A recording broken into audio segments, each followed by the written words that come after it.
welcome back to my channel. This is coming to you a little bit late, but I figured better late than never. I definitely took quite a long break from filming after Bookmas, and maybe it was too long of a break, but it's time to get back into things. So I wanted to start with my 25 books to read in 2025 because I'm just genuinely so excited about all of these, and I can't wait to just talk to you guys about these books that I want to read. I really want to just dive right into these books, but this is my second year doing this yearly TBR thing, and I thought I would just tell you really quick what I think I learned from last year because I did not do very well last year. I only read 14 out of the 24 books last year, and I think a huge problem was that I included so many first books in a series. 13 of them were the first book in a new series for me, and I only got to a handful of them because I'm currently in the middle of so many series that I didn't want to just keep adding on more and more new series before I finished other ones. So this year I definitely wanted to pare down on the amount of new series that I have. There's definitely a good amount on here of new ones that I want to start, but I also want to really focus on continuing series that I'm in the middle of. I feel like I said the same thing last year, but a big goal of mine is to cut down on my physical TBR and to also read a ton of series, whether it be finishing ones I'm in the middle of or starting new ones, just because I own so many books in series and I feel like I just enjoy them so much more usually. So I feel like this list is a little bit series heavy, but hopefully it's doable, and I genuinely want to read every single book on this list. Last year I feel like I put books like Fable and other ones that I was very intimidated by on the list just to try and kind of pressure myself into it, and I want to actually do well this year at reading these books, so I took a different approach and I only picked books that I really want to read, that I'm excited for, not ones that I'm scared of. So let's get into it. I feel like the most exciting one for me is all the new series that I want to start, so we'll start there. First up is maybe the #1 book that I am most excited for out of the whole list behind me, which is Beartown. If this is not your first time here, then I'm sure this comes as no surprise because I have talked endlessly about Frederick Bachman and how much I want to get into his writing more because I read Anxious People last year and that was my favorite book of the whole year, so I really want to get into more of his books, and Beartown is where I've been dying to start next. This is a general fiction and we're following a small town called Beartown where the only thing they really have going for them are the hockey teams. I think that it's like a middle school and high school club team, and it is so important to this town. Everybody cares about hockey. It feels like there is so much pressure on all the boys on the team because if the hockey team does well, then the economy in the town does well, and all this stuff like really hangs on how the hockey team performs. And I believe that in this first one we are leading up to like the most important game of the year, and the day of or the day before something tragic happens to a young girl in the town, and I think we're just going to see how that impacts the hockey team, the whole town, everybody, how they kind of reconnect after this, and then also I guess following the whole hockey journey. I don't exactly know, but I do know that I love his writing. My friend Mick recommended this one to me, and I feel like so many people have read his books this year, especially this series, and I've never heard somebody say a negative thing about it, so I just know I'm gonna love it, and I am genuinely so excited. I definitely thought I was gonna get to this in 2024, but I just ran out of time. So this book is getting picked up as soon as I finish my current read, which is great for me. It means that I'm gonna get a great head start on this list, but that is book #1. This next one was on my list last year, and I just obviously didn't get to it, and that is The Prison Healer by Lynette Noni. This is one that Sarah Caroli like absolutely raves about, and she's the reason that I picked it up. It's a young adult fantasy series, and we're following our main character who is in this prison, and it's a very dangerous prison where I think you kind of almost have to fight to survive. And she is an inmate, but she also works as the prison healer, and one day I guess this rebel queen comes in and she's really sick, so I think she is healing her, and there are these trials or games or something that happen every once in a while where if you win the trials then you get your freedom, but I don't think anybody has actually ever won or lived through the trials. The rebel queen is supposed to compete, but our main character is told to keep her safe, I think like at all costs, so she decides to enter the competition on her behalf. Sounds kind of Hunger Games-esque, but with a fantasy element, and I'm really excited. I feel like I never really got the urge to pick it up last year. I think I was just intimidated by starting a new series because I was really trying to cut down on the ones I was already in the middle of, but I'm definitely looking forward to it again, and I would love to start it this year. This one's another repeat from last year, and it's Renegades by Marissa Meyer. This one I picked up because I heard people saying that it's basically like the show The Boys, but young adult, which that, if you're unfamiliar, is a show where there are superheroes, but they're actually corrupt. So you have superheroes fighting against each other, and as far as I know, that's basically what this is, but a young adult and much more appropriate version. I don't know anything about it besides that, and I really want to go into it blind. This is another one that I was so excited about like 2 years ago when I picked it up, and then I kind of just forgot about it. And when I was reevaluating all the books that I have on my shelves, I was like, why haven't I picked this up? Because genuinely so intrigued by the plot. I've heard nothing but amazing things about it, so why haven't I picked it up? And I never lost interest in it. I'm very much intrigued by this and want to start it. It's just a matter, I think, of actually prioritizing it. So hopefully I'll do that. Then we have Assistant to the Villain by Hannah Nicole Mayrer, and this is a kind of new adult fantasy romance book that I feel like really blew up. Everybody was really loving this, and the reason that I'm really intrigued is that I've heard it's really funny. And I feel like we don't always get that with a fantasy book. It's usually a lot more serious, even if it's a fantasy romance. And I could be totally off the mark. Maybe this isn't actually funny and I just made that up in my head, but I feel like it is. So I'm currently super intrigued by this one. This is exactly what the title sounds like. It's about a woman who is an assistant to a villain, and then the two of them have a romance. I haven't heard much about it, so I want to keep it that way and go in pretty blind. But I believe that they are just working together and he's trying to make it kind of a hostile, unenjoyable work environment, but she's like super sunshiny, happy, loves working with him, and he's like, oh, what am I doing wrong? I don't know. I feel like I'm not explaining it well because I don't really know what goes on. The only other thing I know is that we have a little frog who talks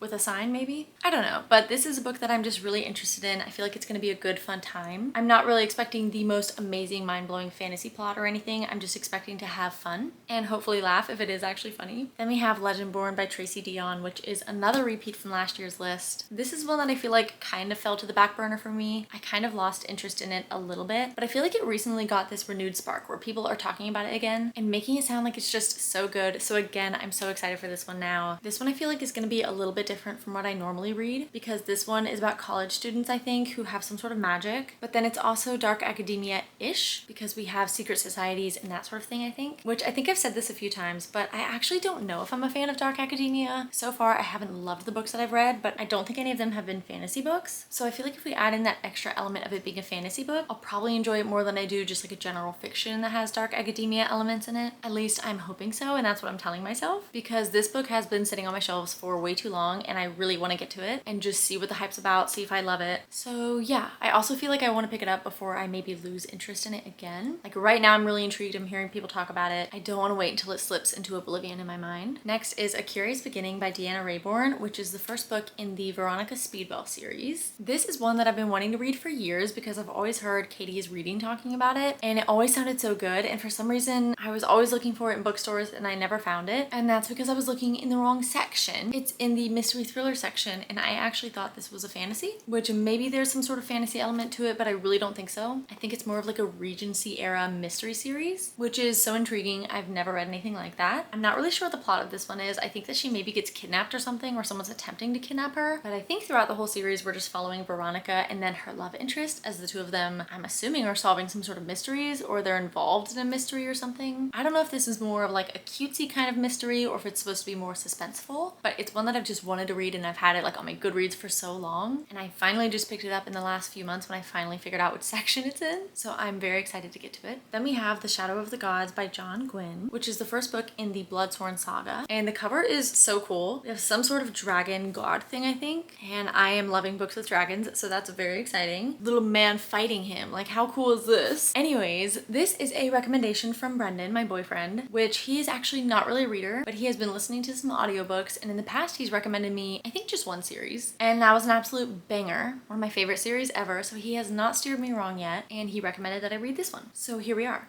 I've actually had this for quite a long time, and then he finally picked it up because he was like, I'm sick of you not reading that book, so I'm gonna read it myself. And apparently it's really good. And the audiobooks, he said, are pretty good as well. He said it is not on the same level as Lacanius by James Islington, which is the other series he recommended me, but he said it's quite good and definitely worth the read. And this is one that has been sitting on my shelves for a really long time. I've heard that John Gwynne is an amazing author and he has really great fantasy series, and I bought this back when I would just buy anything and everything that people talked about that I had even a remote interest in. And I feel like books that I bought during that time have kind of just faded to the back burner, like a few of these other ones that I've talked about. So the fact that I have somebody actively recommending me this book and like bringing it back to the forefront of my mind and getting me excited about it is great. I'm gonna strike while the iron is hot, and I won't lie, I am a little bit intimidated just because this feels like a pretty big book, but I really do think it's gonna be fun, and I can always listen to the audiobook if I want to because apparently it's pretty good. The last series that I want to start is also a repeat from last year, and that is the Shadow and Bone series by Leigh Bardugo. This is probably the only one on this list that I am not super excited to read, and I kind of felt the same way last year. If you are unaware, Leigh Bardugo has all these books that are written in the Grishaverse, and you definitely don't have to read them in any sort of order, but people say that you should read this one before you go on to the Six of Crows duology, and I'm somebody who just has to read the books that come first, or I at least have to give them a try. So I've had this on my list for so long, and I don't think I've read anything by Leigh Bardugo because I'm holding out until I read this one. I didn't get to it last year, probably just because I'm not that intrigued, but I I really need to get to it this year. And honestly, I feel like I know some people who do enjoy this book and this series as a whole. I think the reason I'm not intrigued is because this series kind of gets a bit of hate. A lot of people say it's just not good and not worth reading to get to Six of Crows. And some people would follow that advice, but I will not.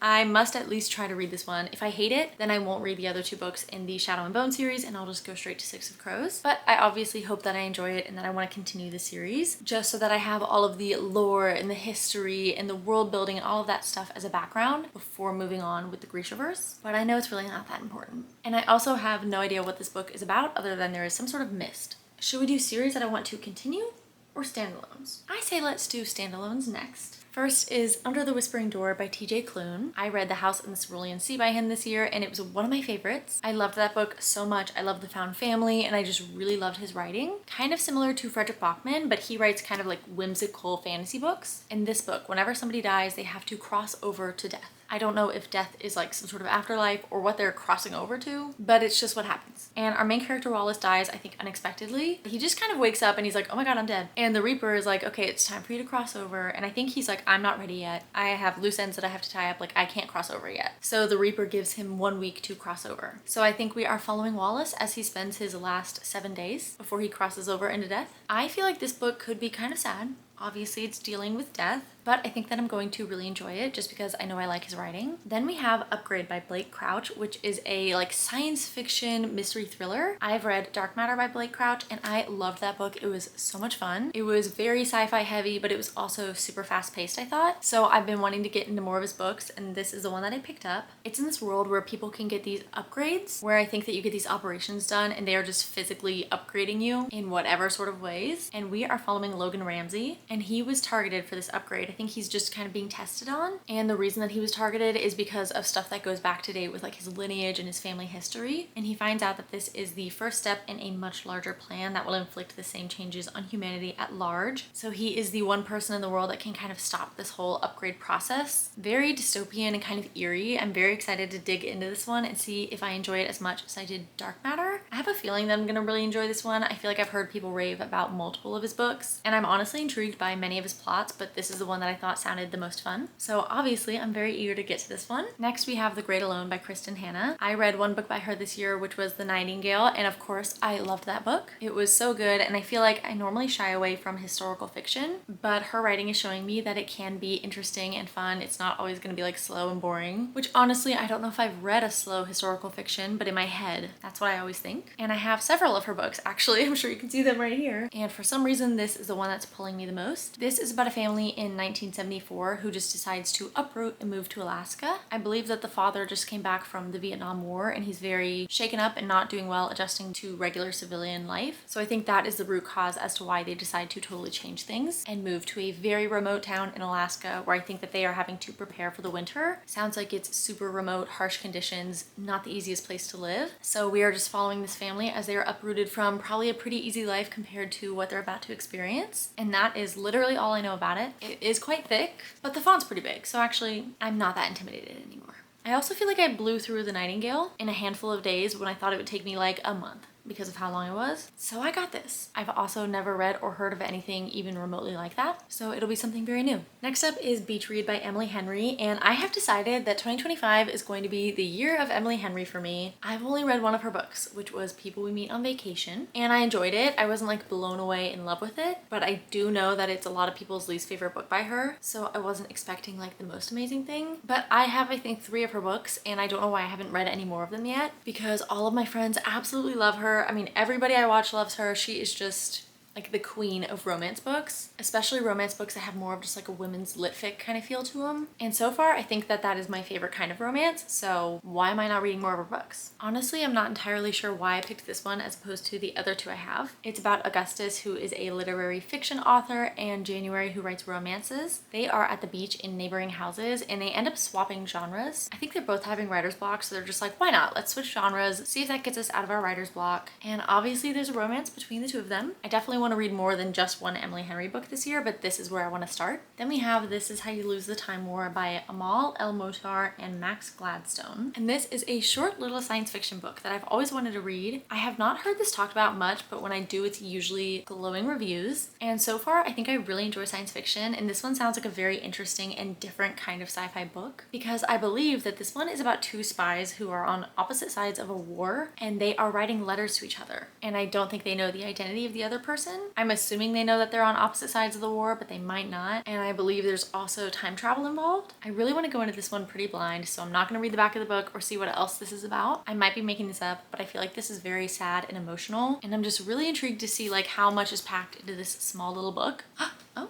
V.E. Schwab, who is an author I love, has a quote on the back that just says, "Holy shit, this was good." Now I'm even more intrigued. Then we have A Man Called Ove by Frederick Bachman. He's making it on the list twice, and I really don't have much to say about this book other than, obviously, I really want to read more of his books. And this is the other one besides Beartown that I wanted to get into. I don't know really anything about it except that our main character, Ove, I don't know how you're really supposed to say it. He is like this curmudgeonly old man who I'm assuming turns a new leaf and becomes less curmudgeonly by the end of the book, but I guess we'll just have to see. But I feel like I love books about grumpy old men who change their ways. So enough said. Then we have The Unmaking of June Farrow by Adrienne Young. This one I think is historical fiction and a little bit of fantasy. It's about this family where there is a curse on all of the women where they eventually end up losing their minds, and then I think some of them go missing. At least June Farrow's mom does go missing, and I think that June has decided that she wants to break this curse and figure out what happened to her mom and where she went. Adrienne Young has, I think, quite a few books out, and I've heard that she has really great writing. I actually have 2 other books by her, I think. They're about pirates, but this one is the one that's currently intriguing me a little bit more because, like I said, I feel like I'm expanding my genres. Maybe last year I wouldn't have been that intrigued by a historical fiction fantasy, but now I am. Then we have The Guncle by Stephen Rowley, and this is another recommendation from my friend Mick. She read this book and absolutely loved it. She said it gave her House in the Cerulean Sea kind of vibes, so I immediately bought it, and I really hope that it has the same feel for me. I can definitely tell how this could be similar to that book, so I feel like if I connect with this, I'm really gonna love it. It does seem kind of summery, which is why I haven't picked it up quite yet, but honestly, I don't know if I'm gonna wait for the summer. This is about Patrick, who's the gunkle or gay uncle of Maisie and Grant, and he loves these kids, but he's just their uncle, so I think he loves them from afar. And then something tragic happens to either both or one of their parents, and then he ends up being their primary caregiver. So his whole life turns upside down. He goes from being just the fun uncle who gets to see them on holidays to being solely responsible for 2 young children. Obviously, I think this is going to be super emotional because of whatever tragedy happens to the parent or parents. I believe that Patrick is the brother of their father, and for some reason I think that he's alive, but he's unable to care for them. So I think that we're gonna really explore their relationship, and then I think Patrick was also best friends with their mother, so he's dealing with the grief of whatever happens to her. So he's going through so much, and then all of a sudden all this stuff is thrown on his plate, and he has to take care of children, which he's never done before. So it sounds like it could be very heavy, it could be a lot, but I'm so excited for it. This could be a 5-star. Last standalone book is also my last repeat from last year's list, which is The 7-Year Slip by Ashley Poston. I really wanted to read this book in the fall, and then somebody told me that it was maybe more summery than it is fall, so I just didn't read it, but I definitely want to read it at some point this year. I don't really care what season I read it in. If y'all have read this, then you can tell me, is it more of a summer book or a fall book, or is it really not that atmospheric that it doesn't even matter? Anyways, I have never read a book by Ashley Poston before, and I've heard amazing things, and this is the one that I'm most intrigued by. Her books are all romances with magical realism, and this one is about this woman who inherits her dead aunt's apartment, and her aunt always told her that the apartment was magic and it would sometimes slip into the past. And I'm assuming she didn't believe her aunt, but then one day she walks into the apartment and it's not her apartment. It looks completely different, and there's a man living inside because it is 7 years in the past. And somehow, I don't know how this works out, but there is a romance between her and this man who is living 7 years in the past, and that just sounds so unique and fun. I say that, but I know that literally everybody sobs from this book. So it definitely isn't all fun. I'm expecting to go into this with a little bit of heartbreak or sadness or something. Not just happy feel-good vibes, but I'm okay with that. I honestly just hope that I connect with this as much as everybody else because I want to be sobbing.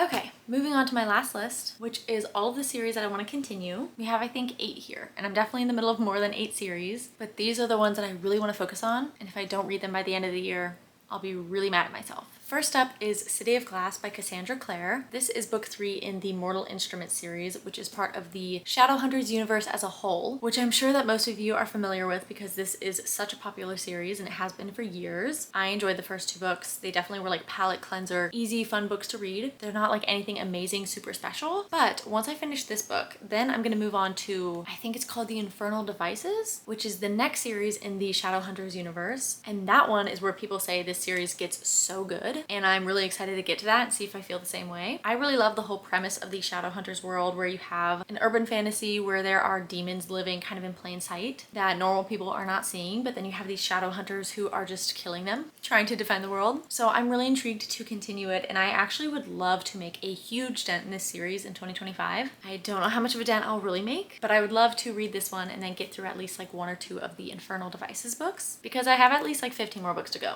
I'm nowhere near the end, so I need to get on it. Then we have Iron Gold by Pierce Brown, which is book 4 in the Red Rising series. This is, I feel like, one of my favorite series, and I don't know why I haven't picked this book up yet. Well, I do know why, and that's because I'm kind of intimidated, but at the same time, I'm not intimidated. I just feel like I haven't had an instance yet where I was like, okay, I want to sit down and for the next 2 books be really invested into this book. Did I say for the next 2 books? I meant for the next 2 weeks. Anyways, it has been quite a while, I think, since I read book 3, which was a 5-star for me. I loved that book so much, cried, absolutely loved it. So I'm definitely very much looking forward to continuing the series. I think I've just kind of put it on the back burner just because this next book is quite long and they just keep getting longer and longer. And I've also heard that this starts to get even more intense, which I don't know how that's possible, but I guess I gotta see for myself. If you're unfamiliar, Red Rising is a sci-fi series where we are following Darrow, who is trying to infiltrate the like top of society. I really feel like it's a series where you want to go into it as blind as possible, so I don't really want to say anything else, but it does have like a lot of space travel, a lot of violence, and a lot of just politics and like social commentary on this world where we have such a harsh caste system and the people at the bottom of the system are treated so poorly. And I just really love it. I love all the characters. I think it is so fun, so intense. I really need to get back into this. This is getting me quite excited. Then we have Two Twisted Crowns by Rachel Gillig, which is the second book in the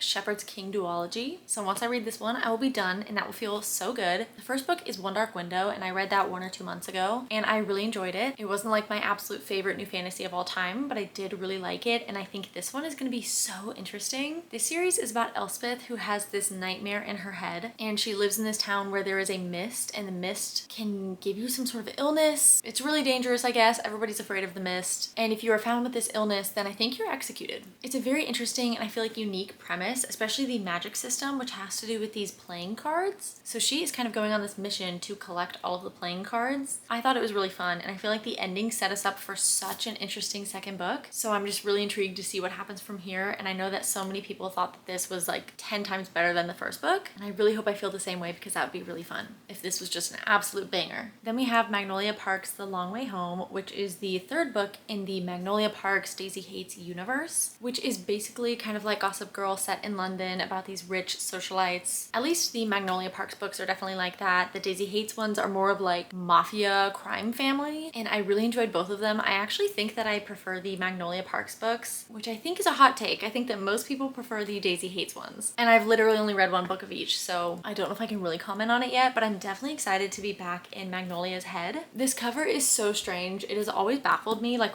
why is it a pirate ship? Because this makes it seem like it's a fantasy book or something. I'm assuming that this will make sense once I start reading the book, but I am just really intrigued to see what Magnolia and BJ are going to get up to in this book. Something quite huge happened at the end of Magnolia Parks, so we have a lot to work through, to get through, and I don't know how they're going to recover. Next up is The Ashes and the Star-Cursed King by Carissa Broadbent, and this is the 2nd book in the Nightborn duology, and her books kind of confused me, but overall I think the world is called the Crowns of Nyaxia series universe, but this duology in particular is called the Nightborn Duet. So once I read this book, it's going to close out the Nightborn Duet, but then she's going to have another series. Actually, I think the first book's already out, of a new duology within the Crowns of Nyaxia series. It's kind of confusing, and this is totally besides the point, so back to this book. I'm really excited, honestly, to have another series just to close out. I enjoyed the first one. I didn't love it, but I was definitely intrigued. And then we had a little novella that went in between them, and I really enjoyed that. I don't know how that's going to affect this book, so I'm really interested to get in here and see how we're going to combine what happened in book 1 with the novella that we got. And again, it's gonna feel really great to complete another duology. This one is another fantasy romance about vampires. I think it's my first ever vampire book. Then we have A Court of Wings and Ruin by Sarah J Maas, and this book has kind of been haunting me. It is the third book in the ACOTAR series, of course, and the only reason I haven't read it yet is because of this.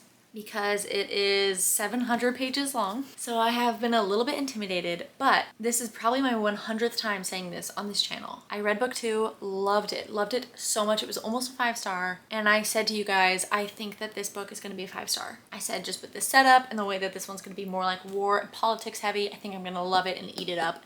5-star. Have not picked it up. And I really hope that this is my last time saying this to you guys because it's probably getting old. I'm getting tired of saying it. And my friend Mick just started reading this one. I don't think she's done with it, but she's kind of in the same boat as me. She read the second book so long ago and finally picked this up, and she said that she is eating it up. So that's getting me even more excited for it. And I really think that I just need to pick it up and then I'm gonna immediately love it and not care that it's really long. I just need to be okay with the fact that I'm probably gonna be reading the same book for like 2 weeks. And that's fine. There's literally nothing wrong with that. So it's so stupid that that's the reason I haven't picked it up yet. And I swear to you, this really better be the last time that I mention this book unless it's me reading it. Then we have Heartless by Elsie Silver, which is the second book in the Chestnut Springs series. This is a cowboy romance series. I feel like I don't have really much to say about it. Everybody and their mother has read it and loves the series, and I read the first one and thought it was pretty good, but I've heard that this gets so much better, and I definitely liked it enough to continue the series even if people hadn't told me that. And for some reason I just haven't been picking up romances lately. I guess just seasonally I've been focusing more on fantasy books, so as soon as I'm in the mood to pick up more romances, this is definitely one of the first ones that I want to get to. Last book on my 25 books to read in 2025